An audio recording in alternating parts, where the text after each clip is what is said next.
Question है, preposition से start करते हैं इंग्लिश के सेक्शन को हम लोग। तो प्रेपोजिशन से स्टार्ट करते हैं हम लोग इंशाल्लाह इंग्लिश के सेक्शन को। क्वेश्चन नंबर 1 है, he was accused dash stealing the money.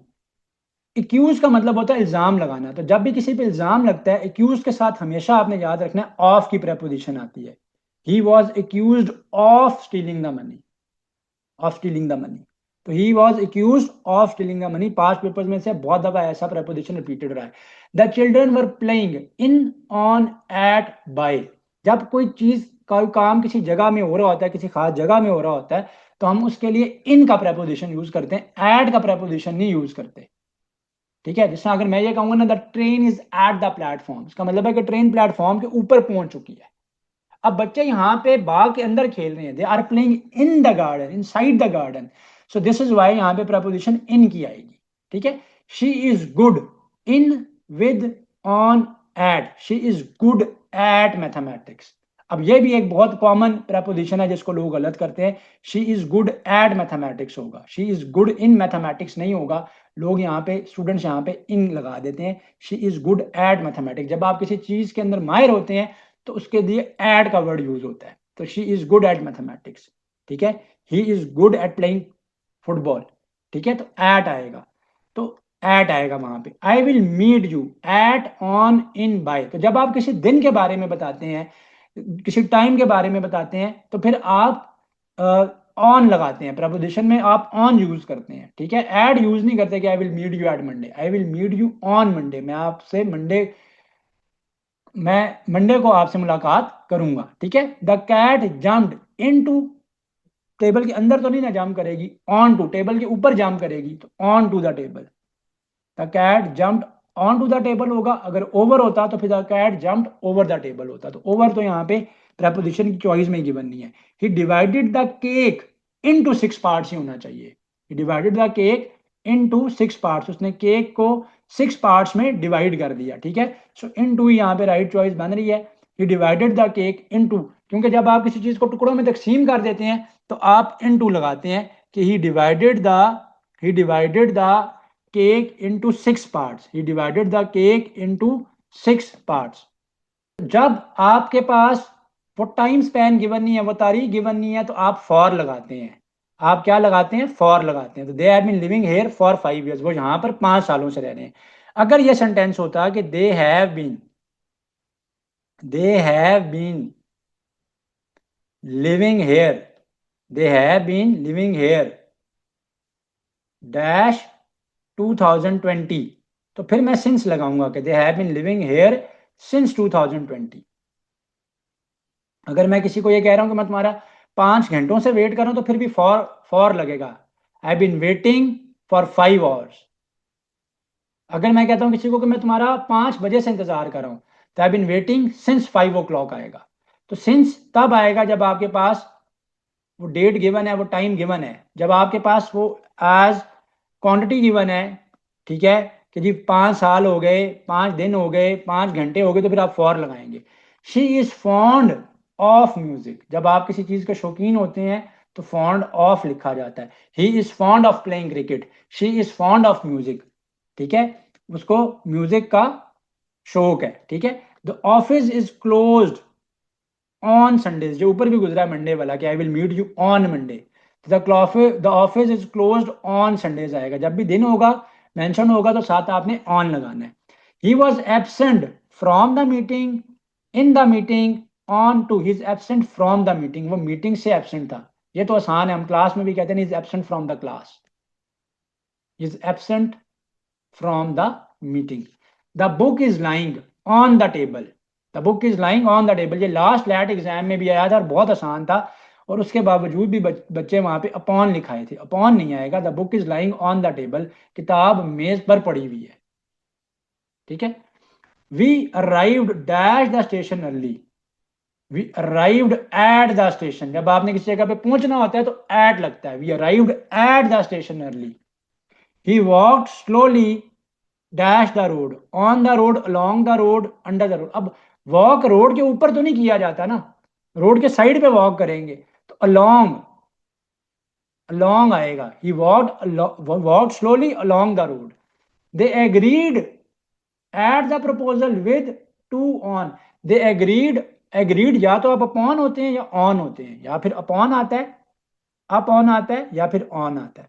तो इस केस में क्या आएगा, they agreed on the proposal, जो भी प्रपोजल दिया गया था, जो राय दी गई थी, वो उसके ऊपर मुत्तफिक हो गए। एग्रीड का मतलब है कि मुत्तफिक हो गए, प्रपोजल का मतलब है जो आप राय दे रहे हैं। She set dash her mother beside, besides, beside का मतलब है साथ में, तो बिसाइड्स नहीं आएगा, she set beside her mother होगा, एस नहीं लगेगा, she set beside her mother होना चाहिए। तो she set beside her mother.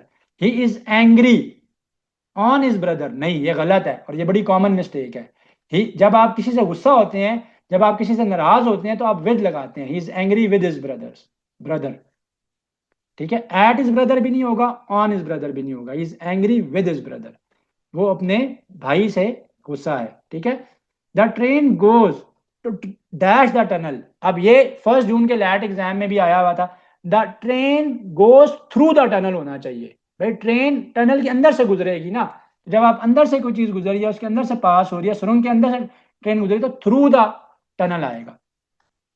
The child is afraid dash the dark, the child is afraid of the dark, जब आप किसी चीज से डरते हैं तो अफ्रेड के साथ ऑफ लगाता है, लगता है the child is afraid of the dark.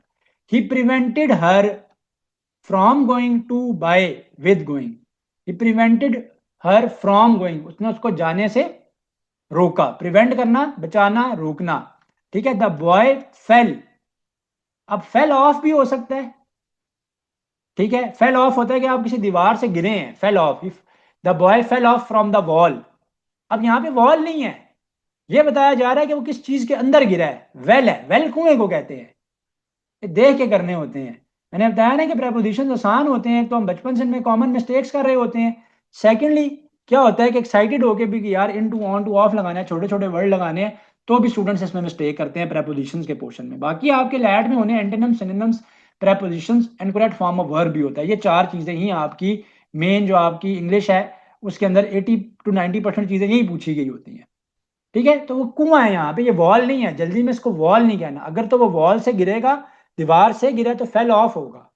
अब कुएं के अंदर गिरा खुदा ना वास्ता, तो the boy fell into the well होगा, वो कुएं के अंदर गिरा into the well. I will wait till to for from, ना यहाँ पे सिंस लगेगा ना फॉर लगेगा, आई विल वेट टिल 5 o'clock, मैं 5 बजे तक इंतजार करूंगा। ही is famous for his generosity, जब किसी शख्स की मशहूरी होती है किसी बात को लेके, किसी अच्छी बात को लेके, या इवन किसी बुरी बात को भी लेके, तो फॉर आता है, इस्तेमाल होता है। जनरॉसिटी का मतलब होता है काइंडनेस, खुदा तरसी, ठीक है, बेनोवलेंस, किसी की मदद करने का होना, शौक, दरिया दिल होना, जनरस कहते हैं दरिया दिल को, बड़े दिल का मालिक। He is famous for his generosity, तो जब आपकी किसी की काइंडनेस है, उसकी ट्रेट है ना, उसकी प्रॉपर्टी है, उसकी अच्छी बात है जो कि फेमस है जिसके लिए वो, तो he is famous for his kindness, तो फिर he is famous for his generosity. The book was written by a famous author, ये तो बहुत आसान है, जो लिखारी होता है, लिखने वाला होता है, बाय का वर्ड इस्तेमाल होता है मुसन्निफ के लिए। The book was written by a famous author, ये एक मशहूर मुसन्निफ की तरफ से किताब जो है वो उन्होंने लिखी है। Do not laugh at others, over नहीं आएगा, ऑन भी नहीं आएगा, ये बड़ी कॉमन मिस्टेक है, do not loaf on others बोलते हैं बच्चे और मार करके आते हैं। Do not loaf at others, दूसरों पे मत हंसे, दूसरों पे हंसना। आई प्रेफर, ये तो कोई जुमला एग्जैक्ट इन्हीं वर्डिंग में, मेरा ख्याल है पिछले 2 से 3 सालों में लैट में एटलीस्ट जो है ना वो 6 से 7 दफा एटलीस्ट पूछा गया है। पिछले अगर आप 10 लैट एग्जाम देखोगे तो 6 से 7 दफा एग्जैक्ट जुमला ही ये पूछा गया है। I prefer tea to coffee होगा, ओवर नहीं होगा, ओवर भी होता है वहां पे गिवन, तो आई प्रेफर टू, जब आप एक चीज को दूसरी चीज के ऊपर फोकिया देते हैं तो टू आता है। So I prefer to coffee, I prefer tea over coffee नहीं होगा, ये भी एक बड़ी कॉमन मिस्टेक है। तो ये प्रेपोजिशंस हैं, इनकी प्रैक्टिस करेंगे इंशाल्लाह, तो जो प्रेपोजिशंस का डर और खौफ है ना, और आसान चीजों को जो हम गलत करते हैं, वो इंशाल्लाह हमारी ठीक हो जाएंगी। अब जो हमारे पास वर्ड्स होते हैं, मैंने बताया कि प्रेपोजिशंस हैं, करेक्ट फॉर्म ऑफ वर्ब है, और एंटोनिम सिनोनिम्स है। तो अब बिल्कुल मैंने यहाँ पे मेंशन किया है कि सब्जेक्ट वर्ब एग्रीमेंट देखना है, टेंस यूजेज देखना है, और बिल्कुल HEC को जो लैड का स्टाइल है सवाल के पूछे जाने का, डिफिकल्टी का, उसी के ऊपर हमने इसको देखना है। ठीक है, कुछ पास्ट पेपर्स के सवाल हैं इसमें, कुछ उसी तरीके के सिमिलर सवाल हैं, ताकि आपको कॉन्सेप्ट समझ आए। तो मैं साथ साथ कॉन्सेप्ट समझाता जाऊंगा कि कौन सा वर्ब क्यों लगा रहा हूं मैं, उसको आपने समझना है। He dash a letter when I entered the room, he write a letter, no.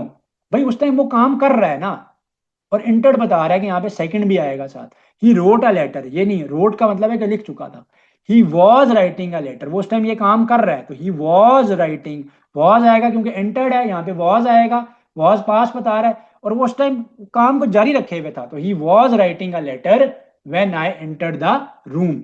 The sun dash in the east, अब ये कॉमन सेंस भी लगानी है और फर्स्ट और फॉर्म ऑफ वर्ब भी देखनी है कि क्या लगेगी। तो ईस्ट किसे कहते हैं? मशरिक को। सूरज मशरिक में क्या होता है? सूरज मशरिक से निकलता है, और मगरिब में गुरूब होता है, तलू होता है। तलू कहाँ से होता है? वो मशरिक से। और डूबता सूरज कहाँ पे है? ठीक है, वो निकलता निकलता मशरिक से, ईस्ट से, और गुरूब होता है या डूबता है सूरज मगरिब में। तो the sun rise in the east नहीं होगा, the sun rises in the east. भाई रोजाना यही काम होता है। ठीक है, the sun rises in the east. तो फिर अब वर्ब के साथ एस लगाएंगे, फर्स्ट फॉर्म ऑफ वर्ब होगा यहाँ पे। First form of verb rise है, रोज सेकंड फॉर्म ऑफ वर्ब है, कॉन्टिन्यूटी की यहाँ पे जरूरत ही नहीं है कि हम राइजिंग लगाएं। तो first form of verb plus s आएगा, the sun rises in the east, सूरज मशरिक से निकलता है। आई डैश हिम यस्टरडे, अब यस्टरडे का मतलब है गुजरा हुआ कल, पास्ट की बात हो रही है, तो सेकंड फॉर्म ऑफ वर्ब आता है पास्ट में। सी तो फर्स्ट फॉर्म है, ये नहीं हो सकता। सीन थर्ड फॉर्म है। आई सॉ हिम, यस ये करेक्ट है। आई हैव सीन हिम नहीं, हैव और हैज परफेक्ट में आएंगे या परफेक्ट कॉन्टिन्यूअस में आएंगे, तो वो देखेंगे हम कि किस तरह से आने, आगे जाके एग्जांपल्स आएंगी। आई सॉ हिम यस्टरडे, ये तो मैंने आपको प्रेपोजिशंस में भी एक्सप्लेन कर दिया कि सिंस और फॉर कहाँ पे लगता है, तो इस बात को देख लेना है। इस सेंटेंस के अंदर दोबारा सिंस यूज हुआ है, तो सिंस और फॉर का फर्क पता होना चाहिए। वापस आते हैं, they dash in this city since 2010, they live in this city नहीं, बात कंप्लीट नहीं हो रही। They have lived in this city since नहीं, अभी भी रह रहे हैं ना। ठीक है, तो वो अभी भी रह रहे हैं, वो 2010 से रह रहे हैं। ठीक है, तो इसको करेक्ट कर लें, यहाँ पे मिस्टेक हुई हुई है, टाइपिंग मिस्टेक हुई हुई है। They have been, they have been living in this city, ये मैंने जब टाइप किया तो मिस्टेक हो गई है मेरे से। They have been living in this city since 2010, तो हैव के साथ बीन आएगा कब? जब आपके पास टाइम गिवन है, जैसा यहाँ पे है कि सिंस 2010, तो दे हैव बीन आएगा। दे के साथ हैव आता है, आई के साथ हैव आता है, वी के साथ हैव आता है। तो दे, आई और वी के साथ क्या आता है? हैव आता है। दे हैव बीन, हैव और फिर आगे बीन आएगा, प्रेजेंट परफेक्ट कॉन्टिन्यूअस है ये। तो they have been living in this city since 2010, तो इसको करेक्ट कर लें, यहाँ पे टाइपिंग मिस्टेक है कि they have been living in this city since 2010। Are living से सिर्फ बात नहीं चलेगी, क्योंकि सिंस 2010 भी गिवन है, तो ये भी रॉन्ग है। और सेकंड फॉर्म ऑफ वर्ब तो यहाँ पे वैसे भी नहीं आ सकता। सो टाइपिंग एरर था, यहाँ पे करेक्ट कर लें, और समझा भी दिया, ये बहुत ज्यादा इंपॉर्टेंट है, इसलिए जो है वो बेहतर हो गया, ब्लेसिंग इन डिस्गाइज हो गया कि गलत टाइप था तो इसकी एक्सप्लेनेशन भी ज्यादा दे दी।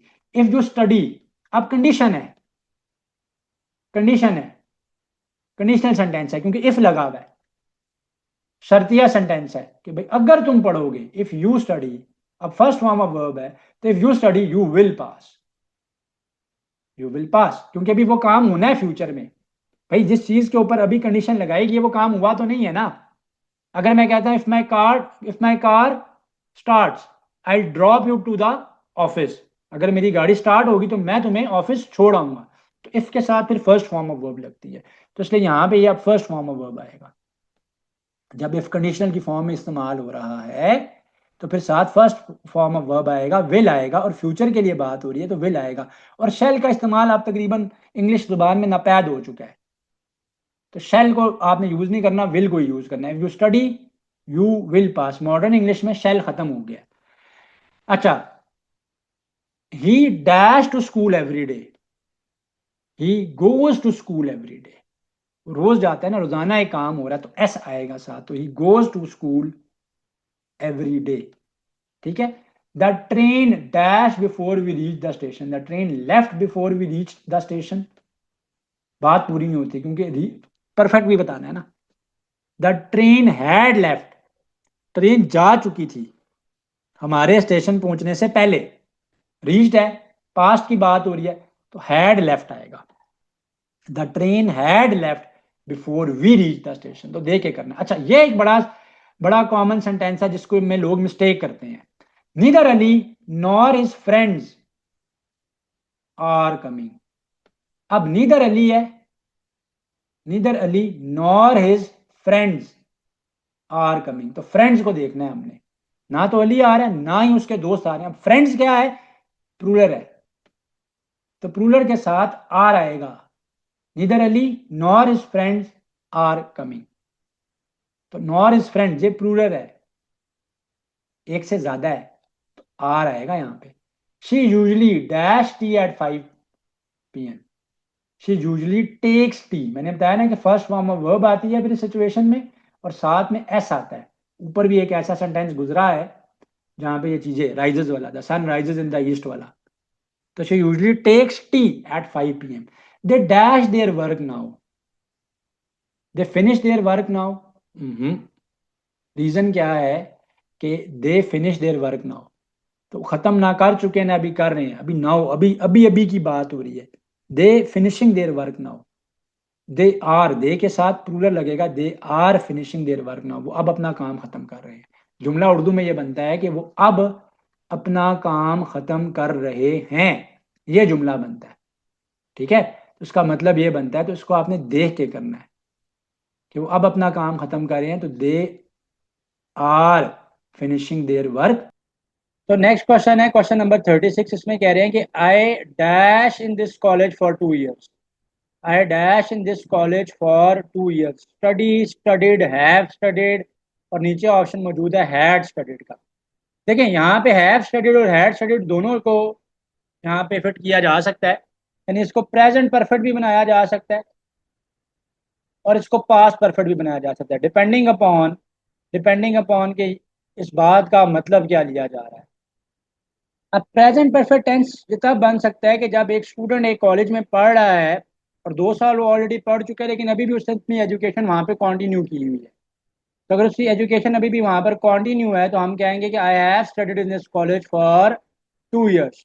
और अगर वो पहले पढ़ चुका है और अब उसकी उस कॉलेज से पढ़ाई खत्म हो चुकी है, तो यहाँ पे सेंटेंस आएगा I had studied in this college for 2 years। यानी वो किसी को बता रहा है कि मैं इस इस कॉलेज में मैंने 2 साल तालीम हासिल की है, मैं 2 साल तक इस कॉलेज में पढ़ा हूँ। तो डिपेंड्स अपॉन कि आप सेंटेंस को किस कंटेक्स्ट में देखेंगे। तो ये प्रेजेंट परफेक्ट भी बनाया जा सकता है, पास्ट परफेक्ट टेंस भी बनाया जा सकता है, हैव स्टडीड भी आ सकता है और यहाँ पर हैड स्टडीड भी आ सकता है। नेक्स्ट सेंटेंस के ऊपर हम लोग, नेक्स्ट क्वेश्चन के ऊपर हम लोग अब चलते हैं। ही dash his homework before the dinner. He does his homework before dinner, ये रॉन्ग है। तो डज नॉट तब लगता है जब नेगेटिव सेंटेंस हो। ही डिड हिज होमवर्क, तो वो कर चुका था ना, खाना खाने से पहले कर चुका था। तो he had done his homework before dinner, तो पहले एक हुए हुए काम का बता रहे हैं। तो he had done his homework before dinner. The boys dash football when it started to rain. तो जब बारिश हुई तो वो तो उस टाइम फुटबॉल खेले थे ना। तो बॉयज प्लूरल है, प्लूरल के साथ वर आएगा, गुजरा हुआ टाइम है इसलिए वर है। अगर प्रेजेंट होता तो आर आएगा, और इसके साथ आएगा first form of verb plus ING। So the boys were playing football when it started to rain. जब बारिश शुरू हुई तो लड़के फुटबॉल खेल रहे थे। ही डैश इज की समवेयर, घुमा दिए ना, तो ही के साथ, इट के साथ, शी के साथ क्या लगेगा, हैज लगेगा, मैंने बताया। तो he has lost his key somewhere, he has lost his key somewhere. She dash not come to the party last night. She है और अकेला है और आगे फर्स्ट फॉर्म ऑफ वर्ब है, तो she did not come to the party last night. तो she did not, does नहीं आएगा यहाँ पे। तो ये डिड वैसे 2 दफा मेंशन है, ठीक है, तो डिड ही आएगा आंसर। अब वो चाहे वहां पे बी होगा या डी होगा, जो भी बन रहा है। She did not come to the party last night, और डिड के साथ आगे फिर फर्स्ट फॉर्म ऑफ वर्ब आएगी यहाँ पे। फर्स्ट फॉर्म ऑफ वर्ब पड़ी हुई है, उससे भी पता चल रहा है। If I a bird I would fly. अब अगेन कंडीशनल सेंटेंस है और आगे क्या है, वुड है।